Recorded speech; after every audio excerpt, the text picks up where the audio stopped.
ഓർമ്മകൾ പങ്കുവെച്ച് പാലായിലെ പഴയ കായിക താരങ്ങൾ ഒത്തുചേർന്നു. മാണി സി കാപ്പൻ MLA യോഗം ഉദ്ഘാടനം ചെയ്തു.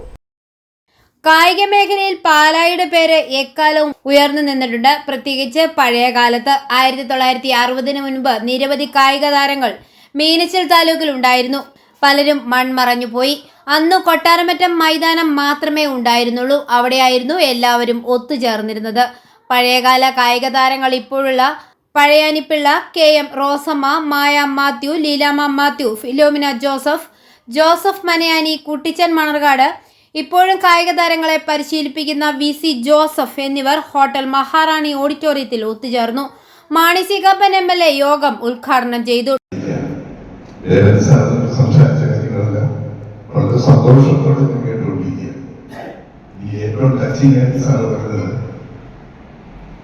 സെന്റ് തോമസ് കോളേജിൽ വെച്ച് ഞാൻ കൈകാർക്ക് ഒരു സ്വീകരണം തന്നപ്പം സാറ് പറഞ്ഞു, സെന്റ് തോമസ് കോളേജിന്റെ പുരക്കാലം പോയ സന്തതിയാണ് മാണി സി കാപ്പൻ. അതുപോലെ ടച്ചിങ് ആയിട്ട് എപ്പോഴും ഓർത്തിരിക്കുന്ന ഒരു കാര്യമാണ്. മലയാള ബാബുചേട്ടൻ്റെ കാര്യം പറഞ്ഞു. ബാബുചേട്ടനെ പോലെ ഒരാള് ഇങ്ങനെ ഒരു M ജോസഫ് നമ്പോറെ കോഴിക്കോട് ടൂർണമെന്റ് നടത്തിയില്ലായിരുന്നെങ്കിൽ ഇവിടെ പലരും കോഴിക്കോട് കയറാൻ അറിയില്ല. അതുകൊണ്ട് മാത്രമാണ് ഞാനും ആ കരയിൽ കടന്നു വരാൻ ഒരവസരം കിട്ടിയത്. കുട്ടികൾക്കാണേലും ഫുട്ബോൾ ബാസ്കറ്റ്ബോളിനാണെന്നറിയായിരുന്നു.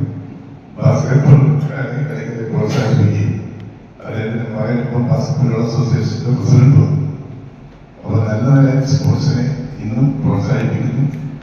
പറഞ്ഞ സാറിന് മേടിച്ചിട്ടുള്ളത് ഒരുപാട് പ്രാവശ്യം സ്റ്റേഡിയത്തിൽ മത്സരത്തിൽ കണ്ടിട്ടുണ്ട്.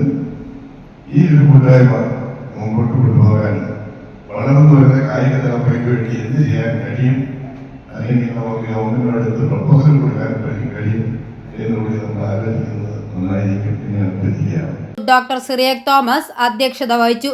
Municipal chairperson Diya Binu, councillor Binu Pulikkakandam, sports club president advocate Santhosh K Manarcad എന്നിവർ പ്രസംഗിച്ചു.